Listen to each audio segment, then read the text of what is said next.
So working from this side, S.T. Chandler has worked in radio, TV, and film for over 30 years, and currently is the co-host for KPFK Radio's Middle East in Focus. She's worked on numerous local, national, and political campaigns, launched the LA chapter of Jewish Voice for Peace, which is a national organization, if you don't know, promoting solutions based on universal human rights for Palestinians and Israelis. She's currently a key organizer with the LA chapter of Jewish Voice for Peace, and she works with a broad coalition of organizations that advocate for change in American, Israeli, Palestinian policy. I'm glad you're here.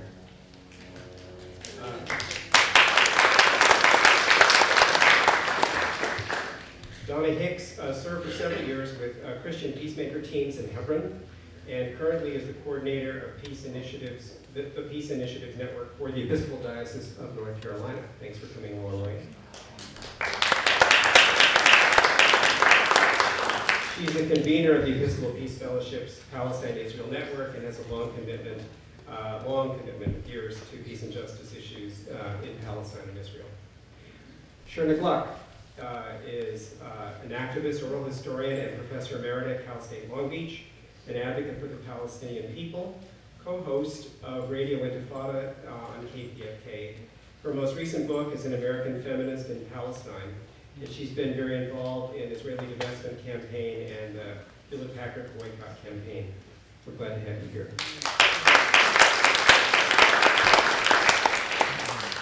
And Miko Peled is an Israeli-American peace activist, a former Israeli army officer. Has an interesting family history that I've read. Born into a well-known Zionist family, his grandfather signed on the Israeli Declaration of Independence. His father was a general in the 1967 war that began the occupation, and his father later became a peacemaker, pursuing Israeli-Palestinian peace and justice. He himself is a professional martial artist in karate in San Diego, and he's the author of The General's Son, Journey of an Israeli in Palestine, and that book is for sale here outside. So I welcome all of you. Thank you very much.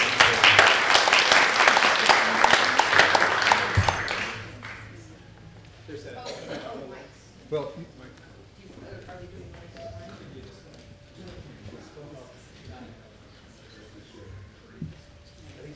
I think this is the order. Yeah. Okay. They had them up there yesterday.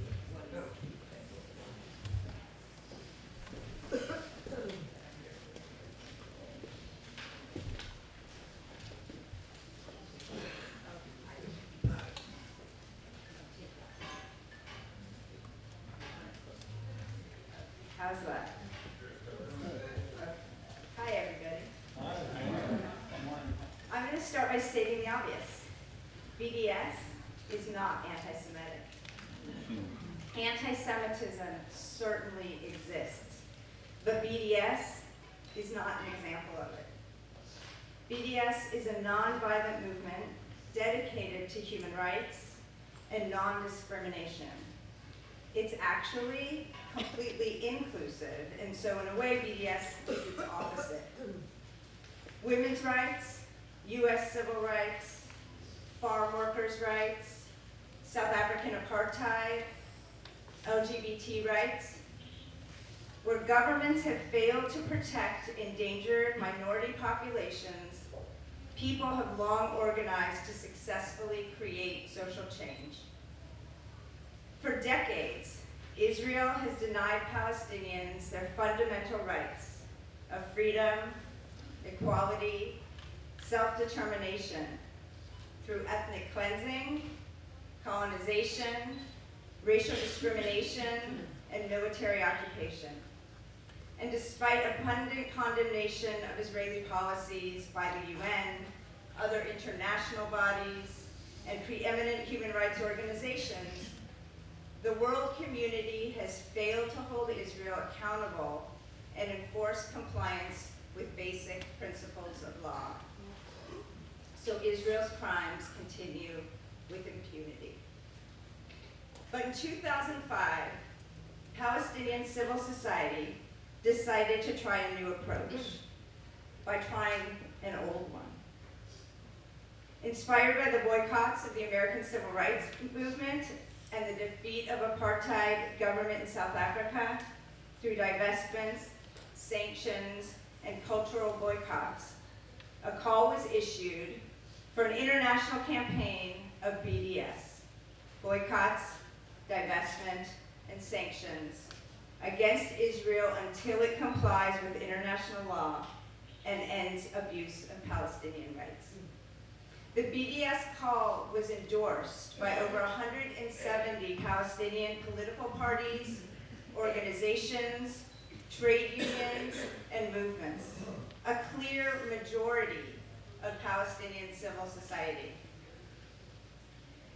This clear majority of Palestinian society called upon their counterparts, us, you and me, and people of conscience all over the world, to join them in using this nonviolent approach to launch broad boycotts, implement divestment campaigns, and demand of their government sanctions against Israel until it meets its obligations under international law by doing three things: ending its occupation and colonization of all Arab lands occupied in June 1967 and dismantling the separation wall, recognizing the fundamental rights of the Palestinian citizens of Israel to full equality, and respecting, protecting, and promoting the rights of Palestinian refugees to return to their homes and properties as stipulated in UN Resolution 194.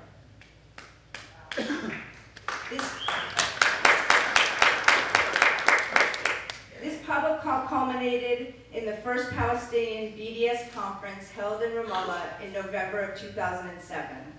Out of that conference emerged the BDS National Committee, the BNC, which is the Palestinian coordinating body for the worldwide BDS campaign.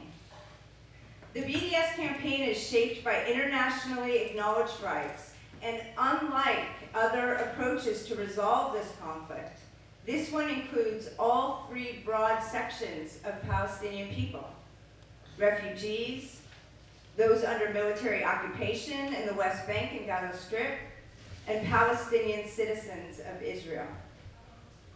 BDS is a strategy that allows people of conscience to play an effective role in the Palestinian nonviolent struggle for justice. The lesson, never again, applied universally, is a reminder that in the face of extreme horror, it is incumbent upon people of conscience to rally around the inalienable rights of the abused. The BDS movement advocates equal rights for all and opposes all forms of racism, including anti-Semitism.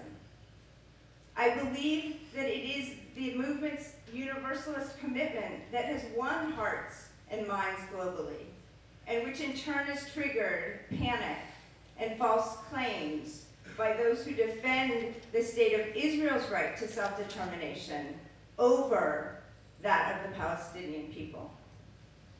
Evidence of this was witnessed with the organized backlash towards Stephen Hawking's citing of the academic boycott in his letter of withdrawal from the presidential conference in Jerusalem in the spring of last year.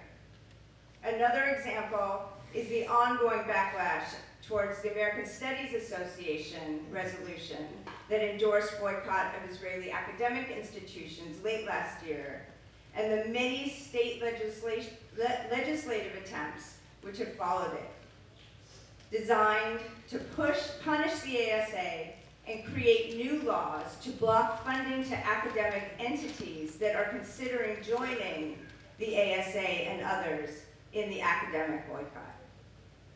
Famed Jewish philosophy scholar and activist Judith Butler wrote a letter in The Nation in which she said that the ASA resolution is an important sign of a new and open debate on Israeli policies in the US, where support for Israel plays such a large role in the country's impunity to accountability. The lesson: with success comes additional challenge. Along with the BDS movement's increasing strength have come increasingly virulent attacks on campaigns against it. As JVP board member Donna Neville eloquently wrote in a piece for Tikkun magazine, These attacks tend to employ similar language and tactics, as if the groups are all cribbing from the same talking points, including tarring BDS supporters as anti-Semitic and delegitimizers. But as she points out, these attacks simply don't address or grapple with the core aspirations or realities of BDS. She elaborates on this point. The use of name-calling like anti-Semites and delegitimizers is problematic for a number of reasons, not only because its claims are untrue, but also because it takes the focus off the real issue at hand, whether and how Israel is, in fact, violating international law and basic human rights principles, and instead recklessly impugns the characters of those advocating for Israel to be held accountable. Of course, criticisms of Israeli policy or the state of Israel, even extremely harsh ones, nor calls to make the state democratic for all and adhere to equal rights for all its citizens, are not anti-Semitic. Anti-Semitism is about hatred of and discrimination against Jewish people, which is not anywhere to be found in the Palestinian call for BDS. And these kinds of accusations also serve to trivialize the long and ugly history of anti-Semitism. I'd like to end with a quote from Israeli journalist Nev Gordon, who was here in LA just this week. He wrote, "The only way to counter the apartheid trend in Israel is through massive international pressure. The words and condemnations from the Obama administration and the European Union have yielded few results. I have decided to support the BDS movement. The objective is to ensure that Israel respects its obligations under international law and that the Palestinians are granted the right to self-determination. Nothing else has worked. Putting massive international pressure on Israel is the only way to guarantee that the next generation of Israelis and Palestinians, my two boys included, does not grow up in an apartheid regime," end quote. The BDS movement does not advocate for any particular political structure. It is not code for the destruction of Israel.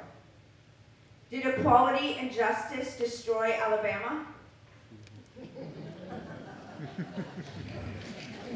If equality and justice would destroy Israel, what does that say about Israel? Why BDS? Because asking nicely hasn't worked. Thank you.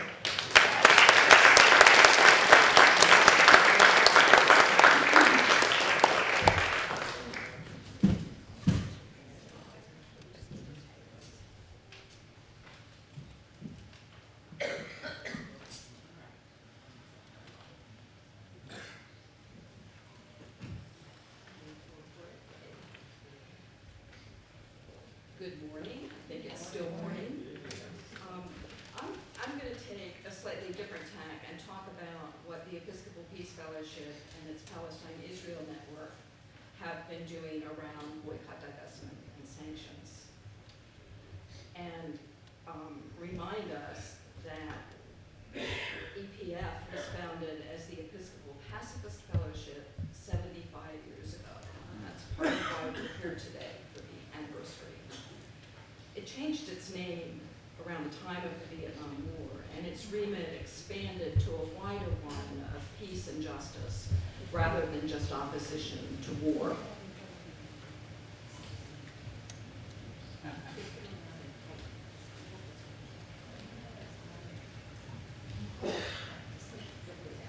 I'm not worried about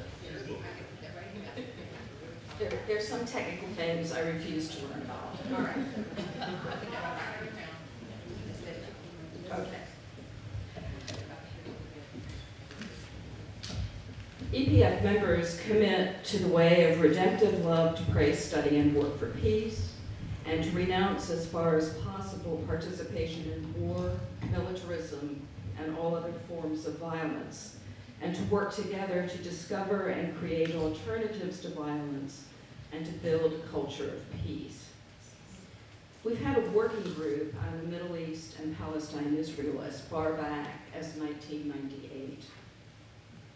At the spring 2010 meeting of EPF's governing body, representatives of the then 60-member action group proposed that EPF endorse Palestinian civil societies and Kairos Palestine's call to boycott, divestment, and sanctions. The Kairos Palestine call was a specifically Palestinian Christian call. Part of it says, these advocacy campaigns must be carried out with courage, openly, sincerely proclaiming that their object is not revenge, but rather to put an end to the existing evil, liberating both the perpetrators and the victims of injustice. So, the governing body met. The endorsement came in May 2010. When it went public, a bishop active on Palestine-Israel commented that it is important for people to understand that EPF does not speak for the Episcopal Church, Executive Council, General Convention, or reflect the position of our presiding bishop. This hasn't changed. By October 2010, a wider group of Episcopalians, including action group members and other Episcopalians, met to organize what became EPF's Palestine-Israel Network. By now, we're at around 600 people on the mailing list. EPF PIN endorsed Palestinian Civil Society's call to BDS in July of 2011. We organized a template resolution to send to the Episcopal Church's 2012 General Convention. 10 dioceses passed the resolution.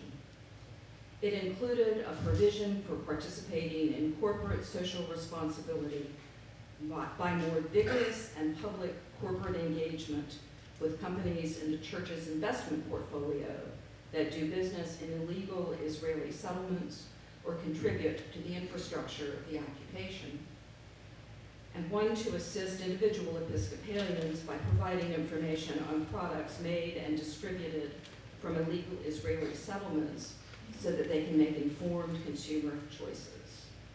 Pretty mild. We were able to organize a solid contingent of individuals to testify in support of the resolution at convention, including JPP.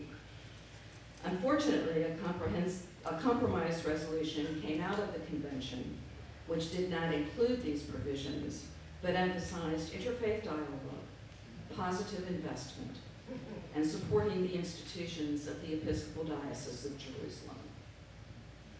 Then on Martin Luther King Day, 21 January 2013, 12 leaders in the Episcopal Church and 2 international leaders released a letter to the Church's Executive Council, which governs the Church in between general conventions, calling on Council to immediately move forward with our Church's corporate engagement policy so that our financial resources are not being used to support the infrastructure of this suffocating occupation. Supporting documents included a resolution from the Diocese of North Carolina, a letter from Lainey Matique of the Seville Ecumenical Liberation Theology Center in Jerusalem, and a petition of over 400 signatures supporting what came to be called the Voices of Conscience letter. At its meeting in February 2013, Council declined to implement the requests and affirmed that it is the policy of the Church to engage in the constructive corporate engagement policies toward the Israeli-Palestinian conflict adopted by the Executive Council in October 2005 and implemented by the Executive Council Committee on Corporate Social Responsibility in the intervening years, and further affirmed that the Church does not support boycott, divestment, and economic sanctions against the State of Israel, nor any application of the Church's corporate engagement policies toward such ends. The Episcopal Church meets in General Convention next year. California and Hawaii have already passed divestment resolutions. Massachusetts considers one at their diocesan convention this weekend, and Oregon at theirs next weekend. So it's guaranteed that the church will be considering BDS again next year. On BDS campaigns, EPF-PIN has endorsed any number of campaigns raised up by colleague groups such as Jewish Voice for Peace, Code Pink, the U.S. Campaign to End the Occupation. And we circulate information and resources for members via our weekly email Pin on the Go and on our Facebook page. Given that we are a relatively small, dispersed group, it was heartening in pulling this information together to see how much we've been able to do since our consolidation as a network in 2010. While we know individual members are working on BDS where they are, the network has concentrated more on working to change church policy, and will be at General Convention next year witnessing and working for a stronger resolution around BDS.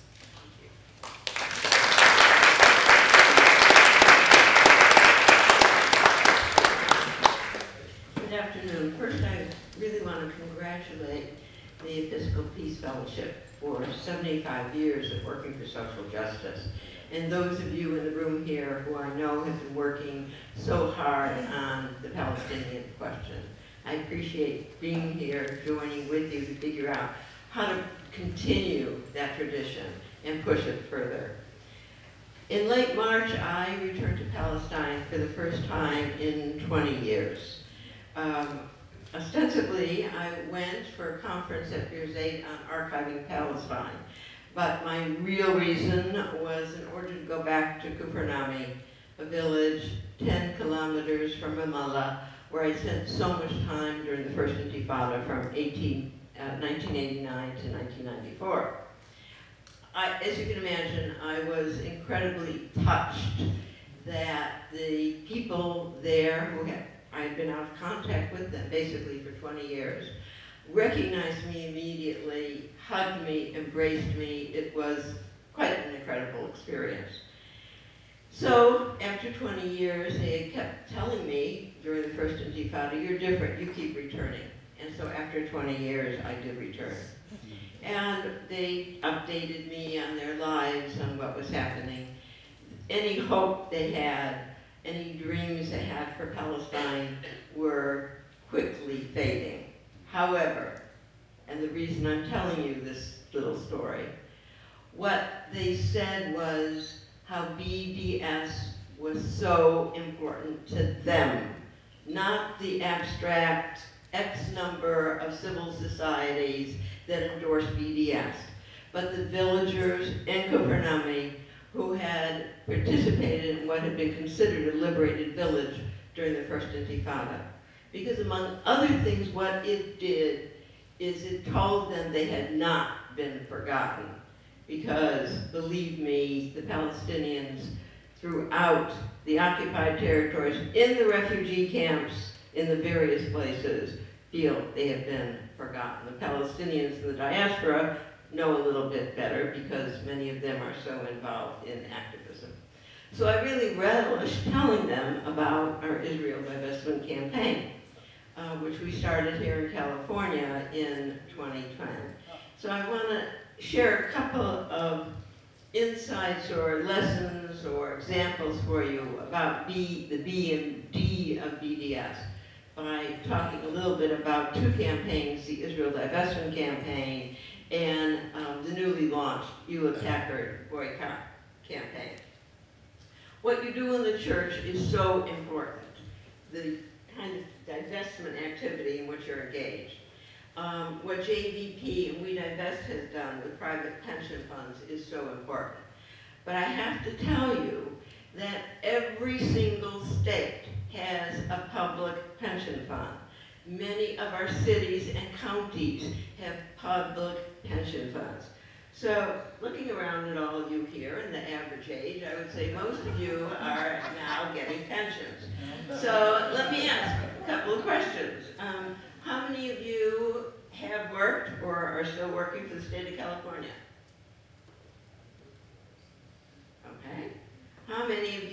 or employed by your local city or county?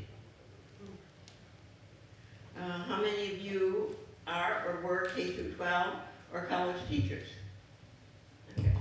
So I would, all told, I would say that probably 20% of the people in the room are part of public pension funds. Well, I have a job for you. Not only are you part of public pension funds, but probably your neighbors, others in the church. The public pension funds are a terrific target on which we can focus. Going to them and demanding that your investments that they are making on your behalf must comply with international law. They should not be complicit in the violation of Palestinian human rights. I want to just briefly show you. Unfortunately, the sound isn't very good, but in... There's no second. Okay. We started working with the state of California, but we switched to focusing on local public pension funds, particularly for now LaSera. I know some of you in this room actually are members of the LaSera Fund. We worked with SEIU 721, these are the county employees who are covered by LaSera, and Mary Singas, who's in the second row here, and myself from the IDC campaign. We went to caucus after caucus, and Judith Stevenson and Dennis Cortoyer joined us at some of these, educating caucus members about Palestine. In April of this year, 4 members from SEIU went before LaSera, the investment board, to make their appeal. Mary made a very general statement, but members from the Chicano Latino African American caucus got up and made impassioned pleas for LaSera to divest from Caterpillar and Elbit. With Caterpillar, we have another issue besides Palestine, we have labor rights. With Elbit, we have immigration rights. Elbit is involved in our own border. So I'm urging you, if you are yourself in a public pension fund or not, you can become engaged in that kind of campaign. But I wanted, so even as you're working on your church group, I'm really urging you to do that. And I would now add Hewlett Packard to our divestment targets for a host of reasons, as I'll discuss in a minute. So now turning to the B of BDS, that was the D. Turning now to the B. It's probably easier to mobilize people on boycott campaigns. There's a range of them. Some of you, they're one-shot deals, like when many of you in this room I know boycotted the Jerusalem String Quartet when they appeared in Orange County. So there are these one-shot deals whenever a cultural ambassador, as the Israeli government calls them, comes to perform in the area. You go and you boycott. There are more sustained campaigns. How many of you are academics? I probably know each of you in the room. There is the academic and cultural boycott campaign of Israel, and it's gotten a lot of attention, as he mentioned, the American Studies Association. Consumer boycotts are probably the easiest thing in which to engage people. In a lot of ways, it's much easier for the Europeans. There are so many goods imported into Europe from Israel. For us, there aren't quite as many. But what we can do is target specific companies. Right now, we are targeting HP. I would urge you, the SodaStream boycott was extremely important, and so was AHAVA. Those, if you'll excuse me, and kind of building on some of what Jonathan said, those are what I would call soft Zionist boycotts. What we need are strong boycotts, dealing with companies that are directly complicit in the violation of Palestinian human rights. What we need are boycotts that focus on Israeli apartheid It is not just about the settlements, as Jonathan made very clear. It's about what happens to the Palestinians who are inside 1948, as well as the Palestinians throughout the world. The reason that HP is so good as a target is that it enables us to link a lot of issues together, as you might be able to tell from our banner. HP in the United States is involved in massive surveillance. It's involved in the prison system in California. It works with Homeland and ICE on immigration issues and basically is complicit then in the deportations. So that those two issues, in addition to Palestine, enable us to build coalitions. And that's what we've done. We launched a campaign on October 25th. It is a coalition. JVP is one of the coalition members. But we're not just looking for Palestinian solidarity groups to be coalition members. We're also looking to groups engaged in other social justice issues. I think that one of the key issues for me anyhow about HP and Palestine is its complicity in Israeli apartheid.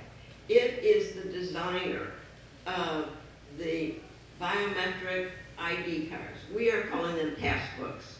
The green ones for the Palestinians, the blue ones for those inside Israel, including the Palestinian citizens of Israel. However, it distinguishes between the Palestinian citizens of Israel and the Jewish citizens of Israel. Not by the color of the book, but by the way the information is entered onto the passbooks. And HP, by the way, controls Israel's population registry. When anyone wants information from that registry, they're referred to Hewlett Packard. So its complicity is extremely clear. I want to go back to my opening comments about my visit to Kufr-Nami. When I was there, Salim, who was a community village elder who had been a political prisoner, had just had 2 months previously had open heart surgery. He was trying to go to Makasset Hospital in Jerusalem, eastern Jerusalem, for his surgery. He has a green passbook and was not able to go to Makasset Hospital. He ended up in Nablus. Fortunately, was successful. The kind of expert surgeon he needed was nowhere to be found in the West Bank. But fortunately, it was a successful surgery. On the other hand, a Jewish American, a Jewish Israeli, who would carry a blue passbook, could go anywhere, including settling in Silwan in eastern Jerusalem. So HP is completely complicit by virtue of their involvement in this apartheid system. So I want to just close by saying it is time to boycott Israeli apartheid. It is time to divest from Israeli apartheid. Thank you.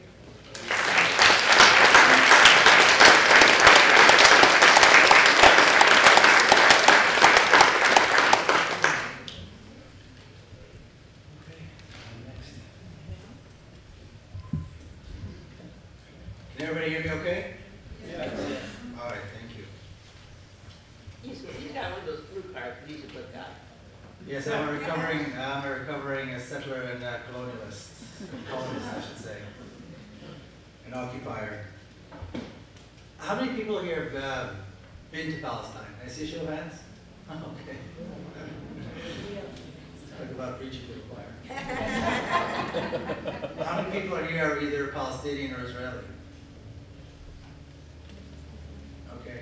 I have to say, whenever I'm at events like this, and there's a vast majority of people who are neither Israeli nor Palestinian, but take the time to come and listen and participate and engage, I have to say, it warms my heart. It's very encouraging.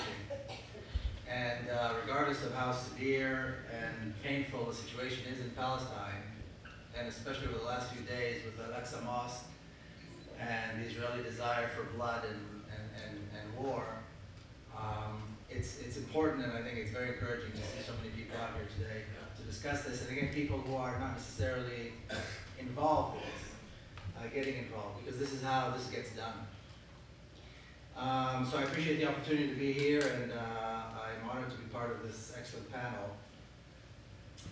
And I think that BDS offers an opportunity. You know, I think quite often we see participating in BDS or any other parts of the Palestinian struggle as expressing solidarity or helping Palestinians. I think this is not completely true. I think more than anything, accepting BDS, all aspects of it, over all of Palestine, like we heard, whether it's within what is considered Israel or within what is called occupied territories. I don't know how anybody recognizes the distinction. I certainly don't. It's all occupied Palestine. But participating in this, supporting this, and actively being engaged offers us a chance, an opportunity, like I said, to be on the right side of an issue that is will inevitably define us all. This issue of Palestine is going to define us all. And the issue of the struggle for freedom and justice in Palestine is something that in 10 years, everybody, or almost everybody I would say, who did not support BDS, who did not support the Palestinian cause, will either deny it out of shame or lie that they did. Like the situation in South Africa, where suddenly one day everybody thought Nelson Mandela was Jesus Christ, whereas 5 years before that they called him a terrorist. You know, this is the process, and talking about this and being engaged with this today gives us all an opportunity to do something we're all going to be very proud of, and our children, our grandchildren are going to be proud of the fact that we were involved on this side of the issue. So I think, you know, I want to do that. Now, I read something recently. I'm going to read to you.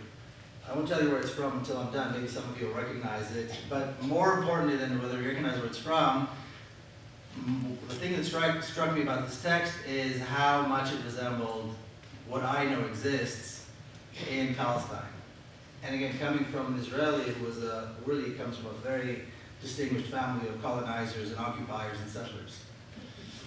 And then if anybody knows where this is from, that's great. If not, I'll tell you. The colonist sector is a sector built to last, all stone and steel. They are protected by solid shoes in a sector where the streets are clean and smooth, without a pothole, without a stone. The colonist sector is a white folks sector, a sector of foreigners. The colonized sector, the shanty town, the Medina, the refugee camp, the reservation is a disreputable place, inhabited by disreputable people. It's a world with no space. People are piled one on top of the other. The shacks are squeezed tightly together. The colonized sector is famished, hungry for bread, meat, shoes, and light. It is a sector of niggers, a sector of towel heads. Anybody know where this is from?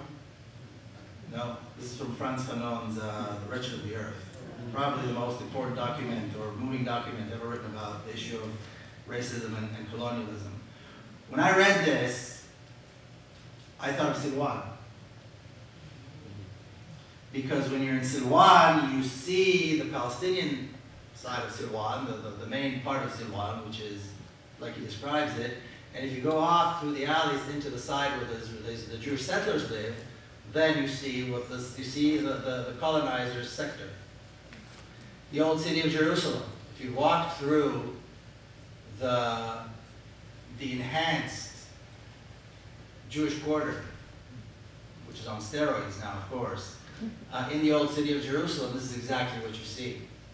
And this goes on through settlements all over Palestine. And again, I don't differentiate between settlements in different parts of Palestine. I think all Palestine is occupied. This reality that he describes so well exists all over Palestine, certainly not only in the West Bank.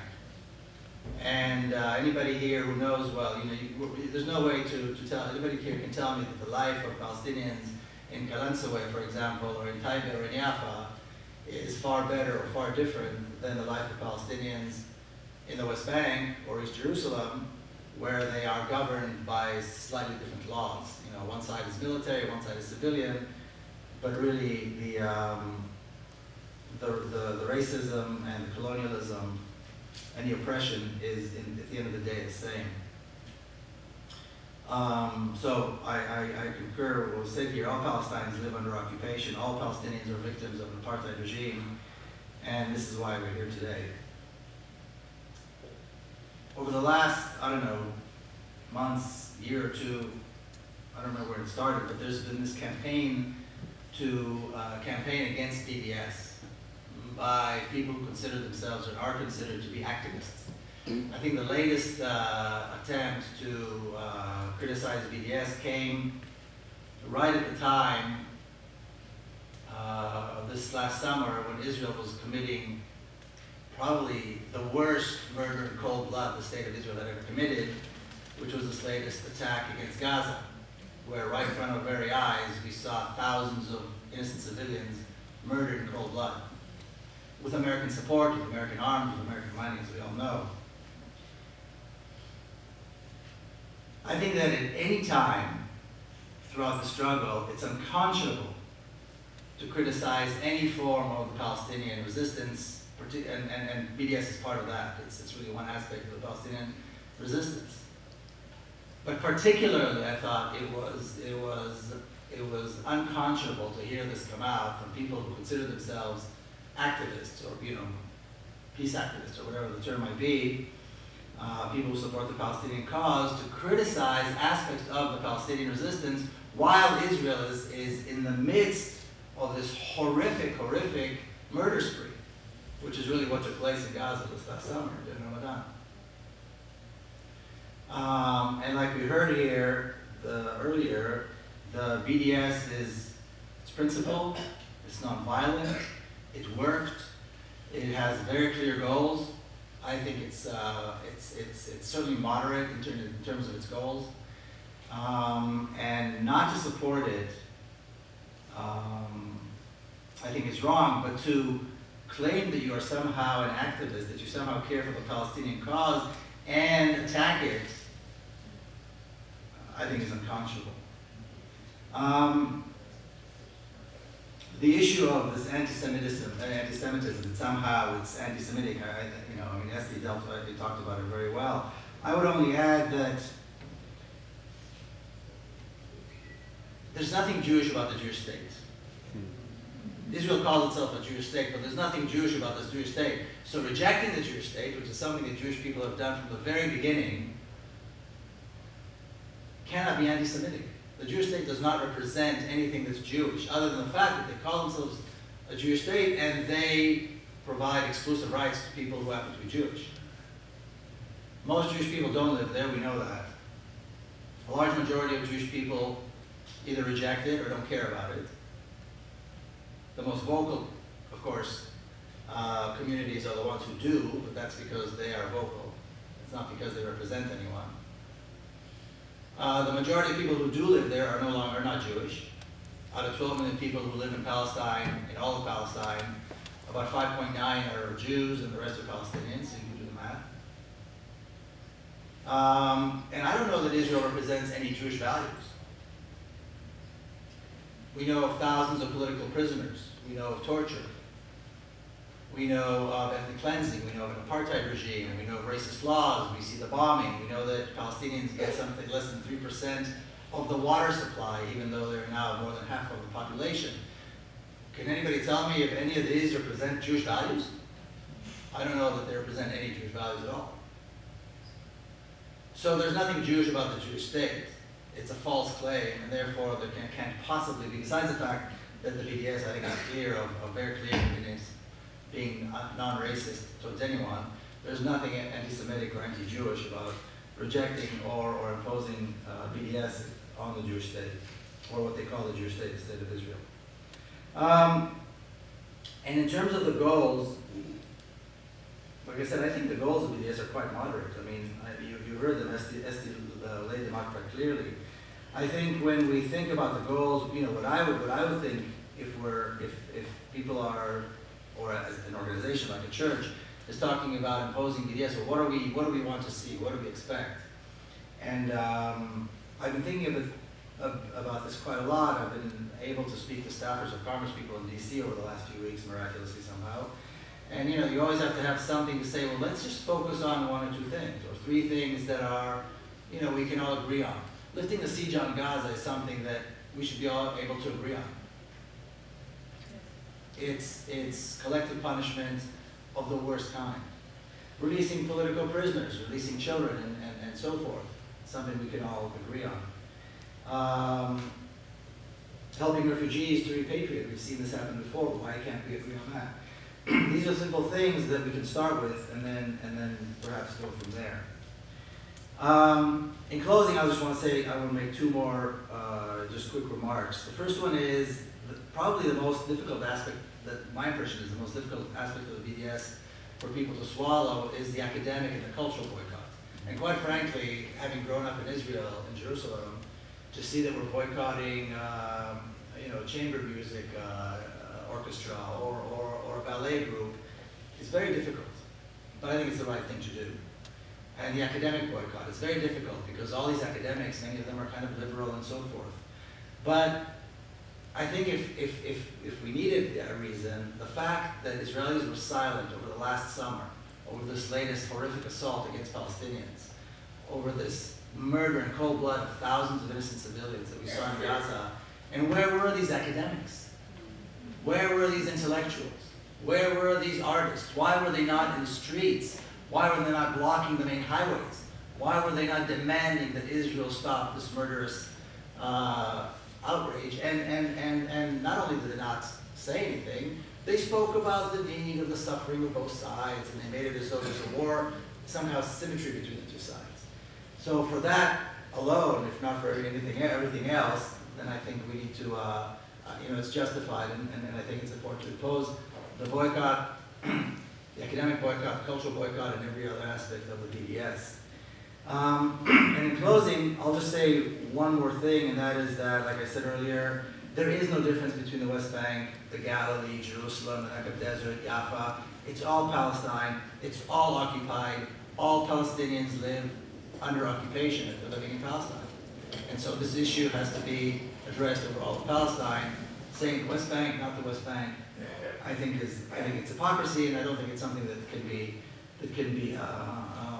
enforced anyway. I have a sticker on my car that says Free Palestine. And I know others do, and if you don't, I think you should have one on there. But I think it's important to make it absolutely clear that Free Palestine means all of Palestine. It doesn't mean little parts of Palestine that Israel may or may agree to, leave one day, perhaps, if something happens.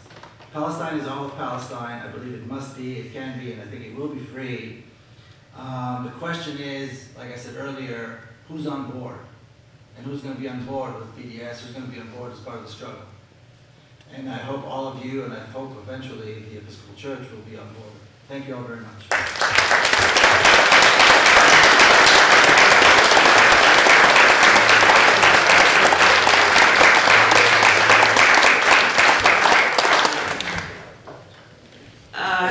Very quickly clarify something about the academic and cultural boycott campaign, because people think that what we're calling for is boycotting an artist, boycotting an academic at Tel Aviv University.